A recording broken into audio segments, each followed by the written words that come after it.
Hi, Dave. Here we Hi, are, Annika. episode 2. This is our second one now.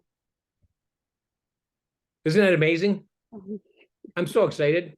By the We're way, so we're so consistent. this is I started the clicky pen thing Yeah, in that first go round with the foundations, and this was my brand, you called it. I click yeah. a pen. You click a pen and you either have a lozenge or gum in your mouth.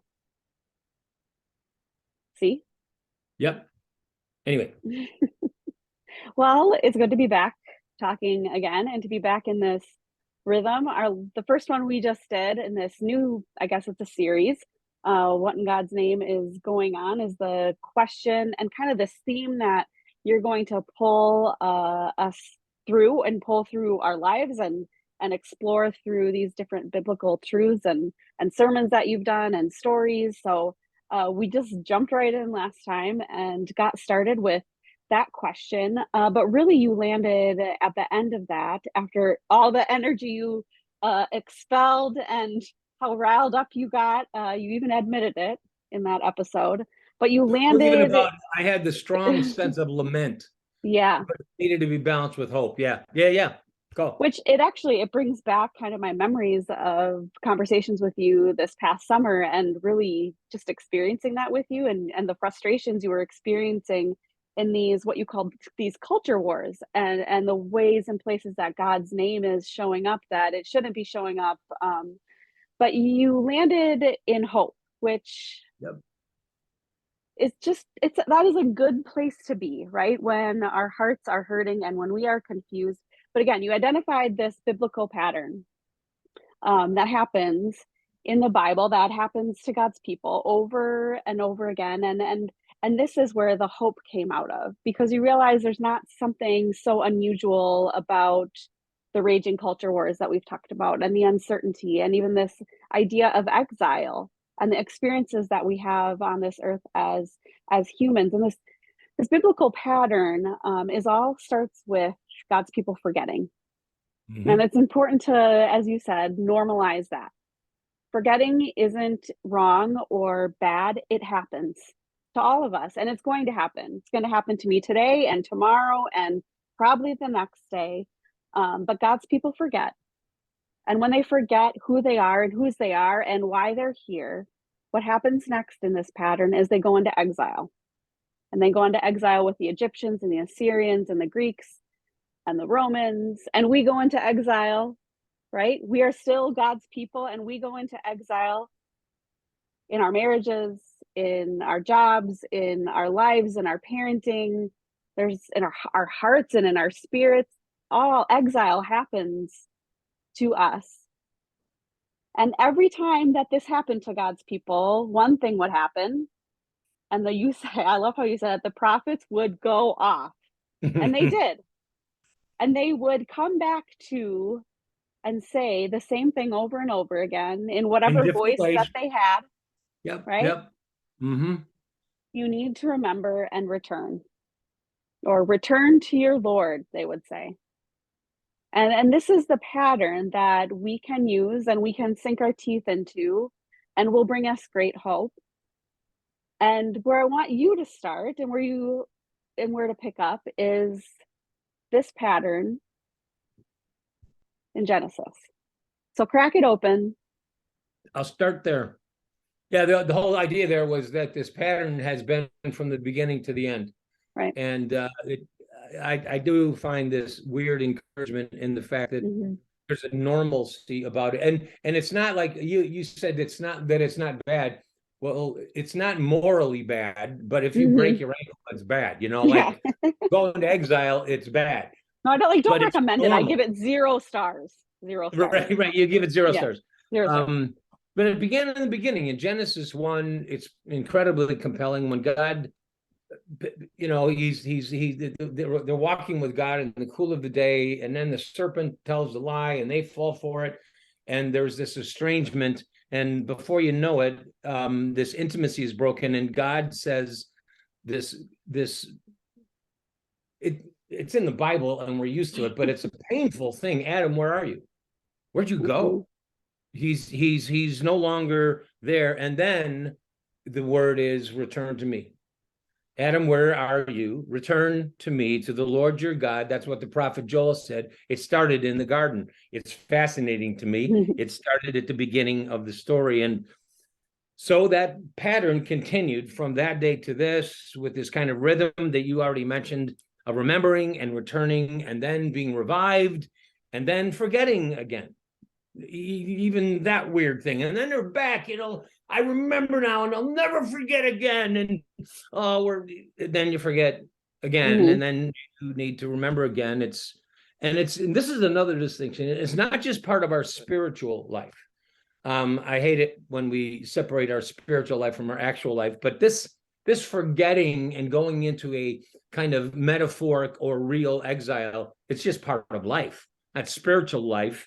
It happens in a marriage. You know it's true. I know it's true, and you don't know when it happened in your marriage. You don't know why. You don't know how. Sometimes you know how, because there was a big fight or something happened. But sometimes you're far from each other. You're in exile, as it were, from each other, and you don't know how. It was a drift. That's all about forgetting. This is a powerful metaphor. And what you forgot was why. Like, why we said yes in the first place. Why did we say yes to God in the first place? Why did I want to get married in the first place? And before you know it, especially if it's not addressed, and this is where we always, we want to make sure we never talk about difficult things.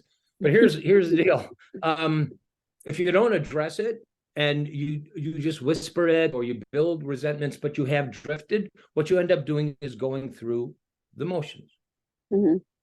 Spiritually, physically, in your marriage, you start doing your duty. Okay?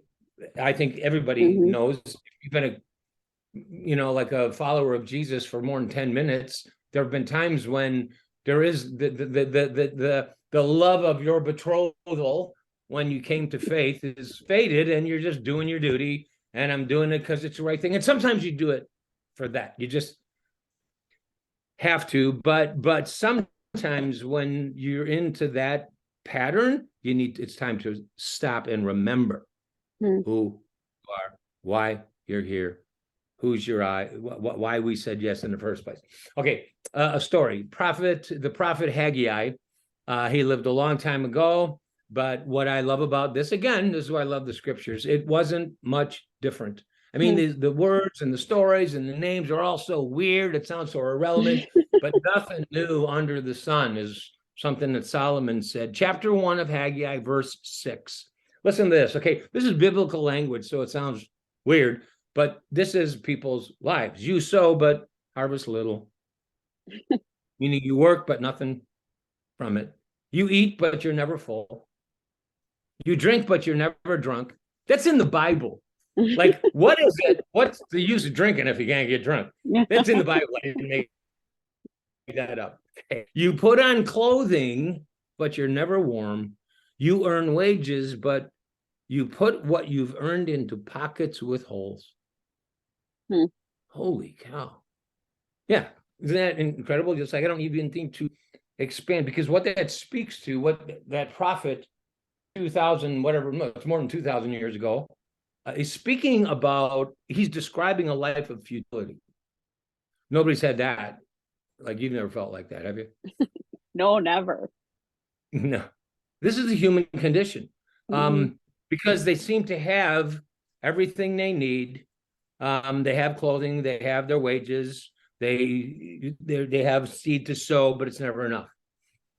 Because you're still not quite full, and you're still not quite warm, and you're still not quite happy. You can't even get drunk. I think this. So consider your ways. There's an old churchy phrase. That's what the next verse in Haggai. So consider your ways and go up to the mountain. And I think go up to the mountain is symbolic language for, this is solitude and silence time. This is Parchment Terrace, silent retreat, time to get away and remember, right?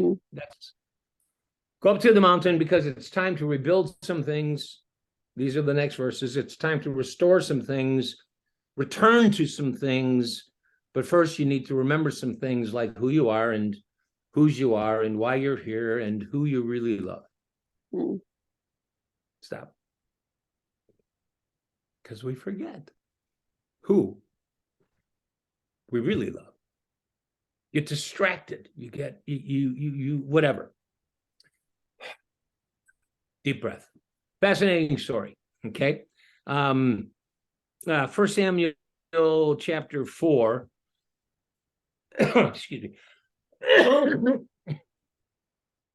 I'm okay. It begins with a really strange word, Ichabod. Ichabod. I love that. Ichabod crane, isn't it? That's all I think about. Yeah. Okay. I know. But it's a strange word, but it's an even stranger name.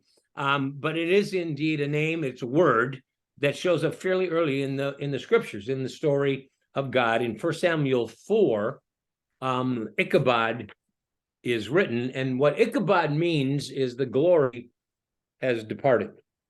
Okay, just sit with that for a second. Here's what happened. The nation of Israel was in trouble. Their nemesis, the Philistines, are coming against them. So in some ways, the Egyptian, the people of God are in exile during the season, during the period of the Judges, and then to 1 Samuel and into Kings. They didn't have a king, and so they were kind of in exile to the Philistines. So the Philistines were always pounding on them. So nemesis were coming against them, and they were preparing for war. And the spiritual leaders of Israel, most notably Hophni and Phinehas, who were the two sons of the prophet Eli, really cool names. So Hophni and Phinehas. So jealous. Don't name your kid. Yeah. Don't name your kids that.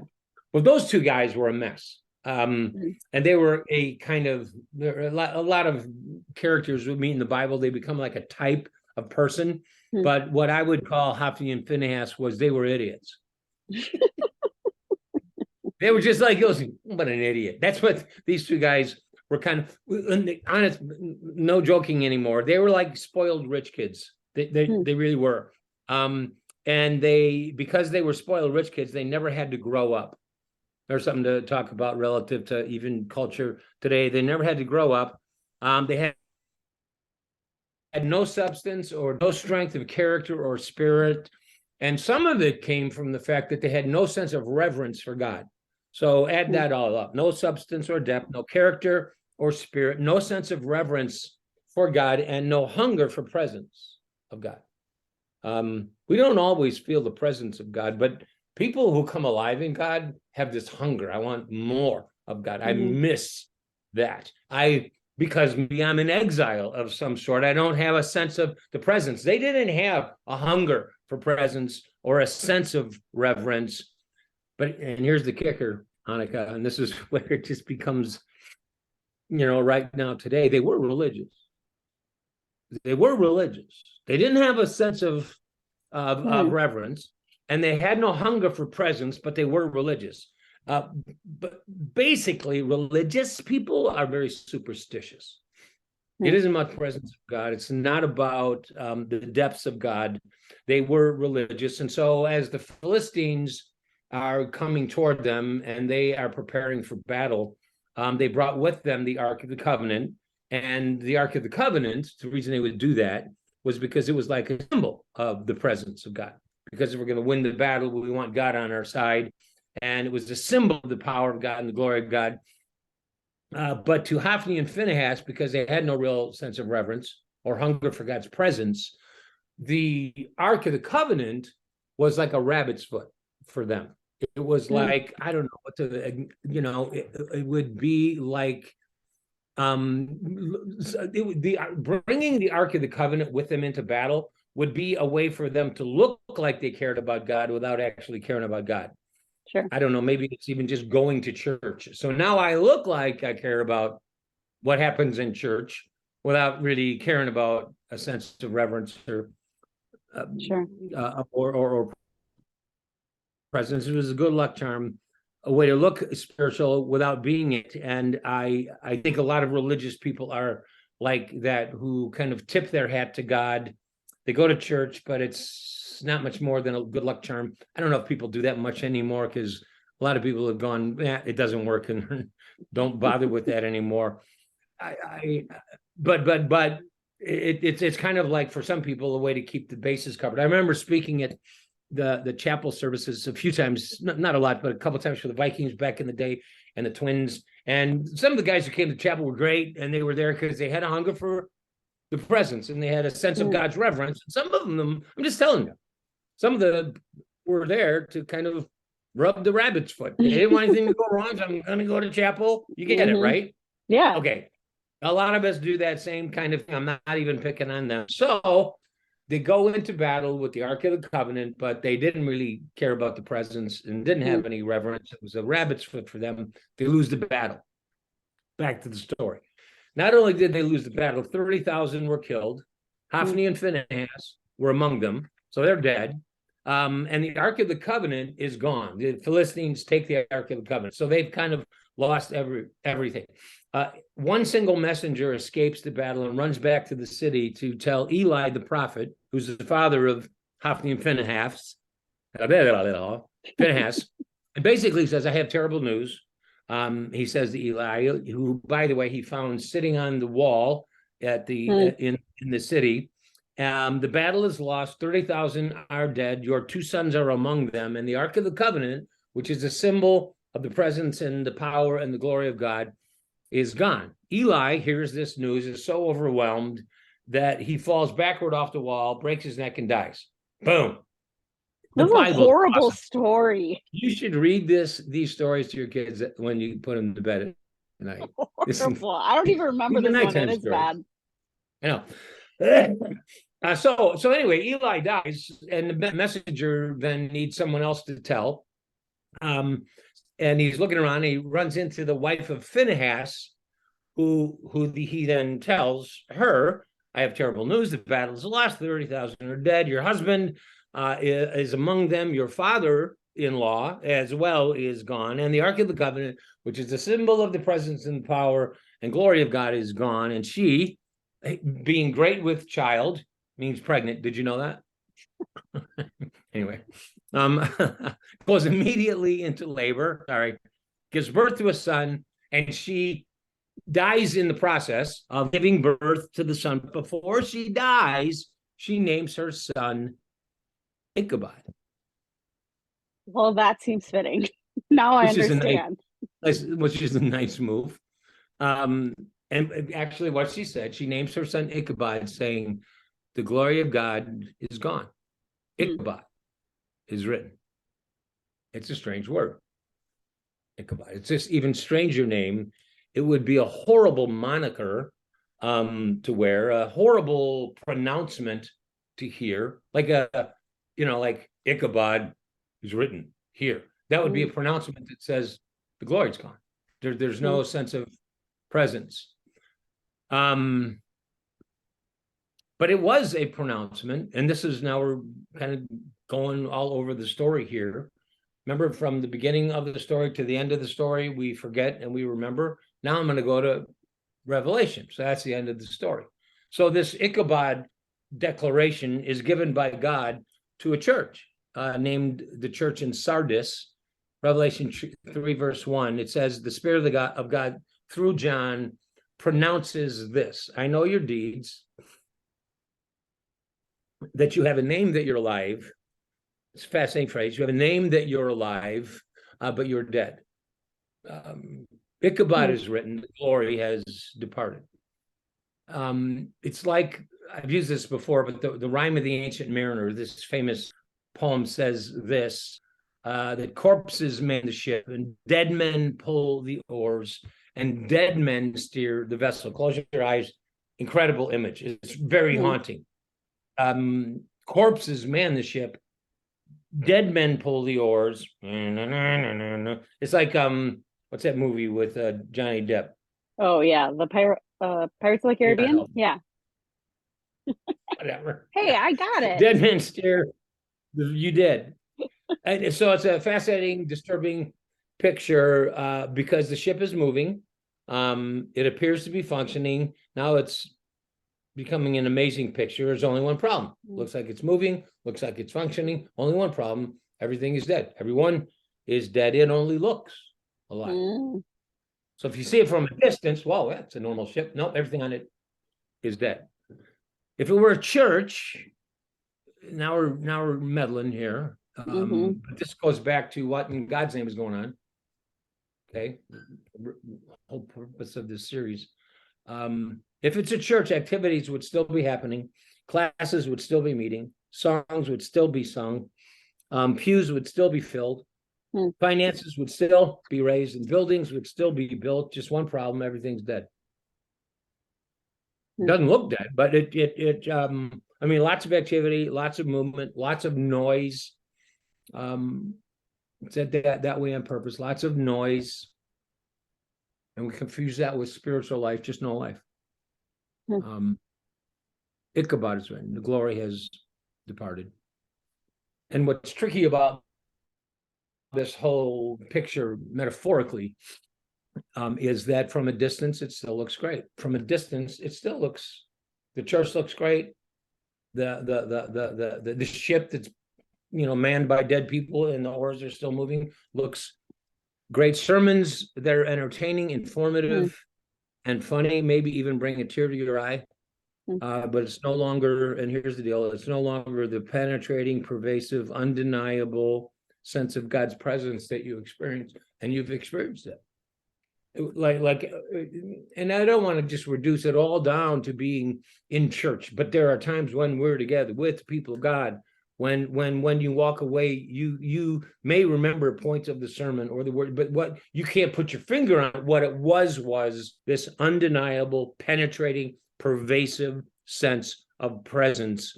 What you really got was just good, well-crafted religious entertainment. That's what you got. Ichabod is written. The glory is gone.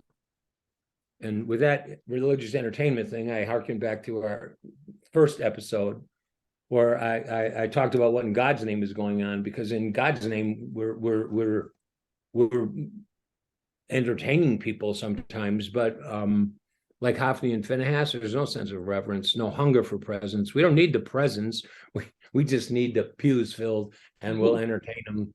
And the whole culture of the celebrity pastor emerges out of that, and that's what gives birth to what I talked about last time with, I think, the series of scandals that we've seen. I'm not reducing it all down to that one thing, but there's no substance or depth anywhere in this thing I'm just describing. And by the way, and now back to the text, this thing in 1 Samuel, it stayed that way. The Ark of the Covenant being gone, no sense of presence or reverence. It stayed that way for many years. So the Ark of the Covenant was gone. The Philistines had it until 2 Samuel 6, when David became king.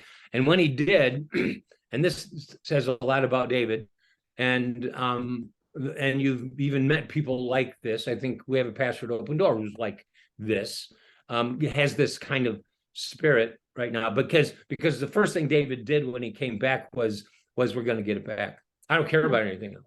I don't care about, I mean, the programs matter. There are things we're doing, the activities, yeah, they matter. But we need, the thing that matters most is the presence. So we're going to get it back. And effectively what David was saying, and other people all through history, just like we all forget, when we remember this new thing happens, effectively what David was saying is that it's time to bring it back. It's time to remember.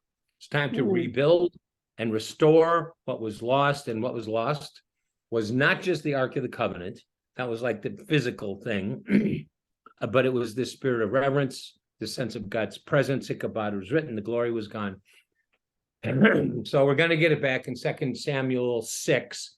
And they did in 2 Samuel 6. And when they did, it says in verse 15 of chapter 6, they were shouting and the sound of the trumpet as David and the house of Israel brought up the ark of the Lord, and they were dancing before the Lord with all their might. And when they experienced all of that, having lost it for a while, okay, now we remember in the cycle of we all forget and then go in exile, Well, they've been in exile, but now it's back. And they thought to themselves when it was back, we know what they thought. We will never forget again. Mhm. How could we have forgotten before? We will never forget again. But they did. Why? Because people do. That's just part of the story. It's what we do. And Ichabod would be written again, and glory would depart again. So here we go again, and we're just going through the motions again. So God calls out another David. This is the story. I mean, this is like holy moly. Again, yeah, I'm machine gunning everybody here because but it wasn't David this time. This time it was Nehemiah. He calls out another David type of figure. This time it's Nehemiah, and they would remember, and then they would be back, and then they would forget. So the next time it was Haggai, and then they would remember, and then they would be back, and then they would forget, and the next time it would be the prophet Joel. And so it goes all the way from the beginning of the book to the end of the book. And the end of the book in Revelation, John writes to these 7 churches. So it's still happening. And to the church in Ephesus, he writes, I know your toil, I know your deeds, your toil and perseverance, that you don't tolerate evil men, that you put to the test those who call themselves apostles, but they are not. You have endured for my name's sake. You've done really well. You've worked really hard. And you've not grown weary. You kept at it. But I had this against you, that you've left your first love. Stop right there. I mean, we've heard the verse over and over, but when you think of their deeds, their toil, their perseverance, you endured evil men, you didn't quit, you stayed at it. How could you forget? How could you forget why you said yes in the first place? But you did. And it's almost like God is even saying, in some ways, you've become a really good soldier, a really good worker for me. What I wanted was a daughter who would be passionate about the mission, or a son who'd be passionate about the mission. But you've left your first love. So that now the only reason that you're doing what you're doing is because you're now you're going through the motions. You're doing your duty, but you've forgotten why you. When he compliments that, I know your deeds and that you persevere, but you forgot why you persevere, and you forgot why you endure, because because that is the place. This is so nuanced because there's a lot of reasons we forget, but sometimes it's just because we got busy doing the right thing. Yeah. So in this case, it wouldn't be like they did this big sin and fell away. It's they just got busy doing what comes out of the passion you had at the beginning for God.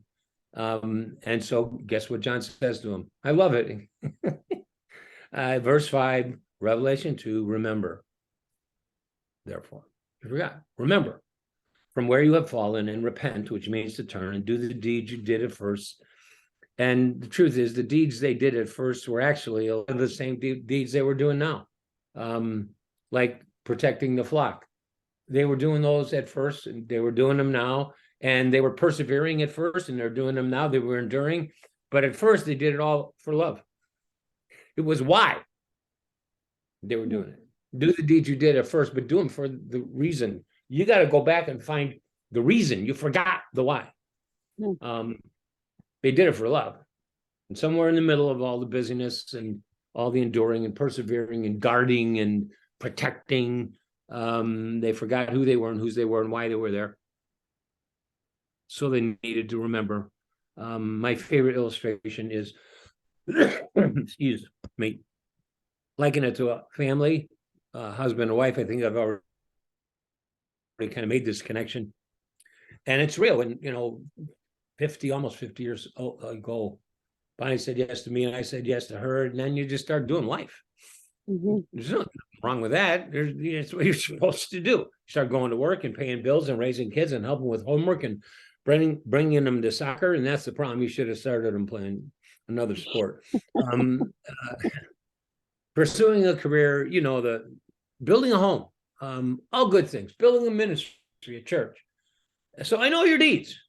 I know your deeds, your trial and perseverance, that you've worked hard to protect and defend your marriage, your kids, and the sanctity of that. You've cared about that. You've endured and not bailed out, but you've forgotten. You've left your first love. Holy crap. That's why we said yes in the first place. It's just so no, don't tell me that. Yeah, I got to tell you that.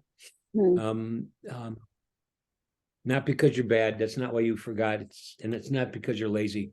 Certainly not in the text. It's not. I know your endurance. They're not lazy. I know your perseverance. It's because you forgot why you got married in the first place, why you wanted children to begin with, why you were so willing to sacrifice to build a home, to build a ministry, to follow God. So remember and return and rebuild and restore. It's from the beginning of the story to the end of the story. I'll close with this story. When about Bonnie and me, when we got married, we're 21 and 20, and like everybody who says I do, we meant it, and then we just start doing life. And she's got this thing she does with me. Sometimes I'm in the car and it's hard to believe, but sometimes I get distracted and I'm thinking about something else. And she and every once in a while she would just go, "What?" And I'd go, "What?" And she would say, "What?" And I would say, "What?" And she, because I was somewhere else, and she would say, "You told me, do you love me or do you not? You told me once, but I forgot." And sometimes when she says that, I'm back, because all I needed was a nudge. All I needed was a nudge. But I did forget. I did forget. And sometimes in our life with God, all we need is a nudge. It's happened to you. It's happened to me. I'm in worship. All of a sudden, we're singing a song, and I'm weeping like a baby. I'm going, "What? How come it's because I forgot? We're singing something I know, but I forgot. I needed a nudge." Yeah. And then remember, and then I'm back. And I remember the why, and now I'm back, and I'm not doing anything different. Like, I'm still persevering. I would have persevered anyway, but I lost the why. And then you need a nudge. It's sometimes why we gather ourselves together and come to worship, and you get reminded. Sometimes the trip home is a little longer because we wandered a little farther from home. But let me end all that with just this one thing from, I think it's in Jeremiah. I don't have it written down, but I know it pretty well. I'll get it basically right, where God, through the prophet, is saying, "I remember concerning you. I remember you." Passion. I remember when you said yes to me first time. I remember the passion of your youth, the love of your betrothal. You're running through fields uncleared and thistles that were thick, meaning God is saying, you would have done anything to be with me.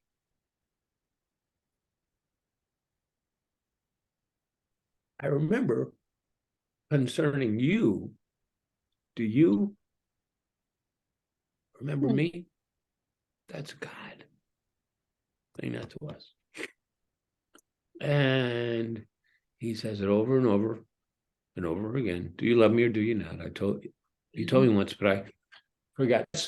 What kind of relationship is that? It's not religious. No. No, that's like a real one. And that's how churches come out of exile. That's how human souls come out of exile. Remembering. So we're going to keep talking about that kind of stuff, and that's all I got today. I'm going to start coughing. So when I was introducing this, I actually forgot about in the pattern I was describing, I forgot about the revival piece. And I realized about halfway through our discussion here But what I was thinking about is, after we have an opportunity to remember, and that causes a revival, a renewed sense of maybe hope. It, at least if I'm understanding correctly, the revival doesn't also equal the circumstances being fixed or changed. What I hear is this deep love and a renewed sense of hope. Yeah. What Um, I relative the thing that I keep thinking of relative to that, without any mhm, circumstance changing, is you remember why. yeah. It's remembering why I said yes in the first place, Hmm. and that doesn't, because when he says, "I remember your deeds, your toil and perseverance." Toil and perseverance assumes some difficulty. Yeah. It wouldn't be called toil if it wasn't hard. It wouldn't require perseverance if it wasn't hard. But what was, so that's not necessarily gone. But sorry, but if you forget the why, um, in some ways you're not in it for long if you forget the why. This Yeah. is why it's so. This goes back to Joel in the first episode, sound the alarm. Raise. Call the congregation, get everybody Yeah. here. This is life or death. Mhm. Yeah, We don't want because anyone missing unattended. out on this. Hmm? We don't want anyone missing out on this. Right, right, right. Anyway, so Well, thank you, Dave, for sharing all of that and bringing us back to a place of hope when these things are so big, these things that happen in our lives, these exiles, these places of forgetting. Um, these are never small things that are occurring in our world or in our homes, but um, the truth is that we do have a hope, and that's where we can decidedly land. So I can't wait yeah. to see where you bring us in episode 3. You haven't told me yet, so I bet you know, but just keep it a secret. Well, I have a couple of different directions to go. So Oh, it's like those books, choose your own story. We don't know where it's gonna go. You don't know what that's I'm talking about. Any 80s child will. Okay. that's Thanks true. everyone. Feel free to leave. We've been loving comments, and so feel free to leave some comments wherever you're listening to this, YouTube, Facebook, your email. Yeah, let us know if you have a question or if there's something you'd like to know. We'll make Dave answer it. Yep. Okay.